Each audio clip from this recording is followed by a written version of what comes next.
আসসালামু আলাইকুম। 18 বাংলা গ্রামগঞ্জের খবরে সবাইকে স্বাগত জানাচ্ছি। আমি ওয়াহিবা রাইয়ান। শুরুতেই সংবাদ শিরোনাম। খুলেছে সাভার আশুলিয়ার বেশিরভাগ পোশাক কারখানা, চলছে পুরোদমে উৎপাদন কার্যক্রম, এখনো বন্ধ 49টি। নির্বাচনের দল ও মার্কার দিন শেষ, নেতাদের যোগ্যতা দেখবে জনগণ, মন্তব্য সমন্বয়ক সার্জিস আলমের। ষড়যন্ত্র করলে সীমান্ত বন্ধ করে দেওয়ার হুঁশিয়ারি। শুনছিলেন সংবাদ শিরোনাম, এখন বিস্তারিত। আশুলিয়ার তৈরি পোশাক কারখানাগুলো চালু হয়েছে, সকাল থেকে শ্রমিকরা কারখানায় কাজে যোগ দিয়েছেন। আশুলিয়া শিল্প পুলিশ 1 এর পুলিশ সুপার মোহাম্মদ সারোয়ার আলম জানান, এখনো অনির্দিষ্টকালের জন্য বন্ধ রয়েছে 36টি কারখানা। শ্রমিকরা কাজে না ফেরা ও নিরাপত্তার কথা চিন্তা করে আরো 13টি কারখানার সাধারণ ছুটি ঘোষণা করেছে কর্তৃপক্ষ।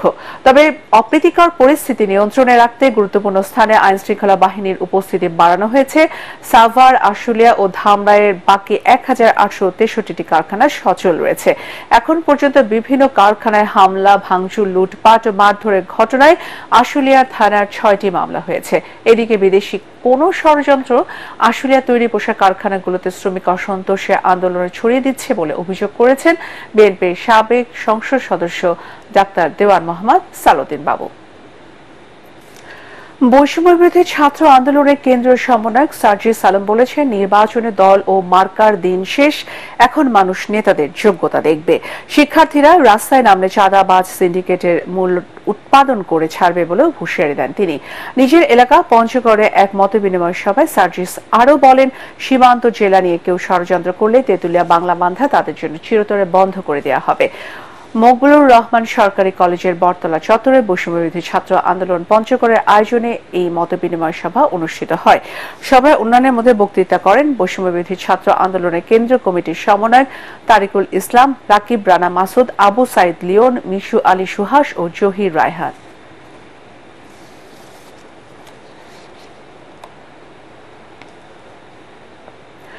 নওগাঁয় ছাত্র জনতার অভ্যুত্থানের শহীদ পরিবারের সঙ্গে সাক্ষাৎ এবং দুর্নীতি, চাঁদাবাজি ও সন্ত্রাসের বিরুদ্ধে মত বিনিময় সভা করেছে ছাত্র আন্দোলনের সমন্বয়করা। সদর উপজেলা পরিষদ অডিটোরিয়ামে এই মত বিনিময় সভা অনুষ্ঠিত হয়। সভায় সমন্বয়ক প্রতিনিধি দলের প্রধান মাহিন সরকার, সমন্বয়ক কুররাতুল আইন কানিস, সাইফুল ইসলাম, মাসুদ রানা সহ নিহত পরিবারের সদস্য ও আহতরা বক্তব্য দেন। ছাত্র জনতার ঐক্য ধরে রাখার আহ্বান জানান সমন্বয়ক মাহিন সরকার।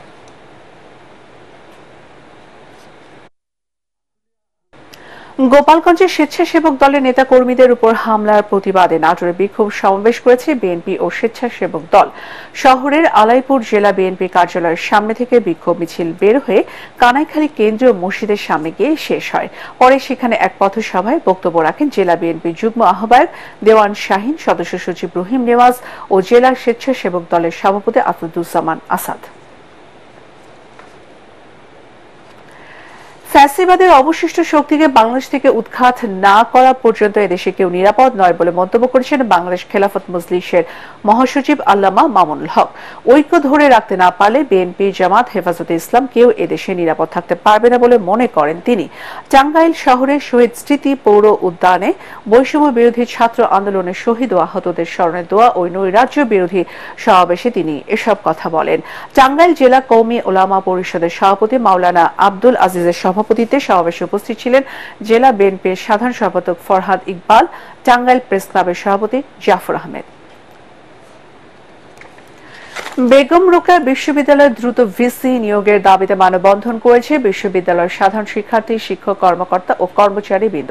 বিশ্ববিদ্যালয়ের প্রধান ফটকের সামনে এই মানববন্ধন অনুষ্ঠিত হয়। এ সময় বক্তারা বলেন, ছাত্র জনতার আন্দোলনে বেগম রোকেয়া বিশ্ববিদ্যালয়ের শিক্ষার্থী আবু সাইদ হত্যার পরে বিশ্ববিদ্যালয়ের ভিসি পদত্যাগ করেছেন। আগামী 48 ঘন্টার মধ্যে ভিসি নিয়োগ দেওয়া না হলে উত্তরবঙ্গের সাথে ঢাকার যোগাযোগ বিচ্ছিন্ন করে দেওয়ার ঘোষণাও দেওয়া হয়। প্রয়োজনে ঢাকা মার্চ কর্মসূচিও দেবে আন্দোলন। বৈরী আবহাওয়ার কারণে ঝড়ের কবলে পড়ে নোয়াখালীর হাতিয়ার মেঘনা নদীতে 10টি মাছ ধরার ট্রলার ডুবির ঘটনা ঘটেছে। হাতিয়া থানার ভারপ্রাপ্ত কর্মকর্তা জিসান আহমেদ জানান, শুক্রবার বিকেল থেকে সন্ধ্যার মধ্যে এসব ঘটনা ঘটে। তাৎক্ষণিক কয়েকজন জেলেকে জীবিত উদ্ধার করা গেলেও 5টি ট্রলার সহ 8 জন মাঝি এখনও নিখোঁজ রয়েছেন। নিখোঁজের সংখ্যা আরও বাড়তে পারে বলে জানান তিনি। স্থানীয়রা জানায়, গত কয়েকদিনে উপজেলার বিভিন্ন ঘাট থেকে গভীর সাগরে যায় ট্রলারগুলো। সাগর উত্তাল থাকায় ঝোড়ো বাতাসের কবলে পড়ে 10টি মাছ ধরার ট্রলার ডুবে যায়। পরে অন্য ট্রলার কিছু জেলেকে উদ্ধার করে। নবনিযুক্ত জেলা প্রশাসকের অপসারণের দাবি খুলনায় জেলা প্রশাসকের কার্যালয়ের সামনে জেলার সর্বস্তরের নাগরিক সমাজের ব্যানারে মানববন্ধন কর্মসূচি পালিত হয়েছে। এ সময় বক্তারা অভিযোগ করেন, নবাগত জেলা প্রশাসক মোহাম্মদ সাইফুল ইসলাম মৌলভীবাজারে ইউএনও থাকার সময় দুর্নীতির অভিযোগে অভিযুক্ত। দ্রুত তাকে জেলা প্রশাসকের পদ থেকে অপসারণ করা না হলে আন্দোলন চালিয়ে যাওয়ার ঘোষণাও দেন তারা। সংখ্যালঘু নির্যাতনের বিচারের জন্য দ্রুত বিচার ট্রাইব্যুনাল গঠন, সংখ্যালঘু সুরক্ষা আইন প্রণয়ন ও সংখ্যালঘু বিষয়ক মন্ত্রণালয় গঠন সহ 10 দফা দাবিতে নীলফামারীতে বিক্ষোভ সমাবেশ করেছে সংখ্যালঘু অধিকার আন্দোলন। শহরে কেন্দ্র শহীদ মিনার থেকে একটি বিক্ষোভ মিছিল বের হয়ে শহর প্রদক্ষিণ করে। বিক্ষোভ মিছিলে 5 সহস্রাধিক সংখ্যালঘু মানুষ অংশ নেয়। পরে সব মিছিলটি স্বাধীনতা অম্লান স্মৃতিস্তম্ভ পাদদেশে সমাবেশ করে। বক্তারা অভিযোগ করেন, 5 আগস্টের পর পট পরিবর্তনের পর থেকে সারা দেশে সংখ্যালঘু সম্প্রদায়ের মানুষের বাড়িঘর ও ব্যবসা প্রতিষ্ঠানে হামলা, লুটপাট ও অগ্নিসংযোগ করা হয়। পরিবারের সদস্যদের নিয়ে এই সম্প্রদায়ের মানুষ এখন চরম অনিরাপত্তায় দিন কাটাচ্ছে। কটূক্তি করা নার্সিং ও মিডওয়াইফারি অধিদপ্তরের মহাপরিচালক মাকসুদা নূরের পদত্যাগের দাবিতে চুয়াডাঙ্গায় মানববন্ধন অনুষ্ঠিত হয়েছে। চুয়াডাঙ্গা প্রেস ক্লাবের সামনে এ মানববন্ধন অনুষ্ঠিত হয়। এ সময় বক্তারা নার্সিং ইনস্টিটিউটের মহাপরিচালক মাকসুদা নূরের পদত্যাগ দাবি করেন। একই দাবিতে মানিকগঞ্জ, বরগুনা, নড়াইল, চাঁপাইনবাবগঞ্জ, ব্রাহ্মণবাড়ী ও মাগুরে মানববন্ধন অনুষ্ঠিত হয়েছে।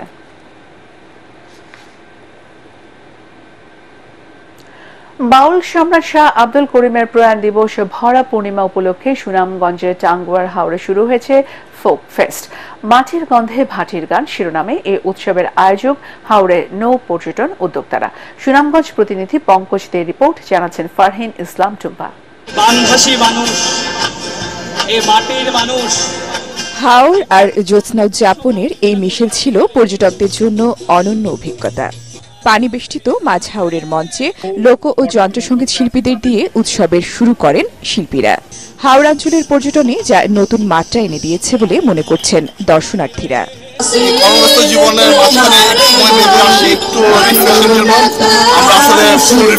যারা গেস্ট আছে তাদের মধ্যেও প্রতিভা থাকতে পারে, তারাও গান গাইতে পারে, তারা যেন এরকম অংশগ্রহণের সুযোগ পায়। জলজ্যোৎস্নার জনপদ খ্যাত ভাটি অঞ্চলে বাউল সম্রাট শাহ আব্দুল করিমের প্রয়াণ দিবস ও ভাদ্র পূর্ণিমাকে ঘিরে এই উৎসবের আয়োজন করেছে টাঙ্গুয়ার হাওর ও নৌপর্যটন উদ্যোক্তারা। হাওরের রূপ সৌন্দর্য দেখার পাশাপাশি আয়োজনে আছে বাহারি খাবার, সাথে আকর্ষণীয় হাউস বোটে ঘুরে বেড়ানোর ব্যবস্থা। হাওরের শিল্পী যারা আছে তাদেরকে শ্রদ্ধায় রেখে তাদের সকলকে স্মরণ করে সকলকে সবার কাছে পৌঁছে দেওয়ার জন্য, পরিচয় করিয়ে দেওয়ার জন্য নতুন করে আমাদের এই আয়োজনটা। উৎসবের প্রথম দিন মাতিয়ে রাখেন স্থানীয় ও অতিথি শিল্পীরা। বুধবার পর্যন্ত চলা এ উৎসবে অংশ নেবে ব্যান্ড দল কৃষ্ণপক্ষ, আপন ঘর, সোনার বাংলা সার্কাস শিল্পী সুহান আলী সহ বেশ কয়েকটি দল। Bureau report, ATN Bangla. Khagrachari দীঘিনালের সাম্প্রতিক বন্যায় ক্ষতিগ্রস্তদের ঘর বাড়ি মেরামতের জন্য ঢেউটিন ও নগদ অর্থ দিয়েছে সেনাবাহিনীর 20 ইঞ্জিনিয়ার কনস্ট্রাকশন ব্যাটালিয়ন। দীঘিনালায় ইসিবির মাঠে বন্যার্তদের হাতে ঢেউটিন ও অর্থ তুলে দেন 20 ইঞ্জিনিয়ার কনস্ট্রাকশন ব্যাটালিয়নের অধিনায়ক লেফটেন্যান্ট কর্নেল আসিফ আহমেদ তানজিল। এ সময় বন্যায় বেশি ক্ষতিগ্রস্ত 20টি পরিবারকে 2.5 বান টিন ও নগদ 5,000 টাকা দেওয়া হয়।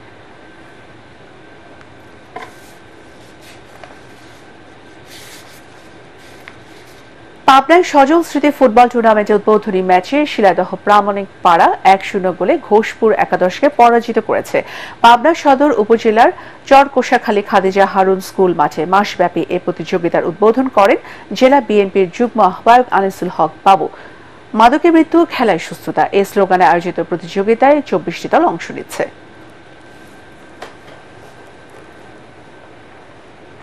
পরবর্তী সংবাদ দেখার আমন্ত্রণ জানিয়ে এখনকার মতো শেষ করছি। এটিএন বাংলার সংবাদ ইউটিউবে দেখতে ব্রাউজ করুন youtube/ATN Bangla News। ধন্যবাদ।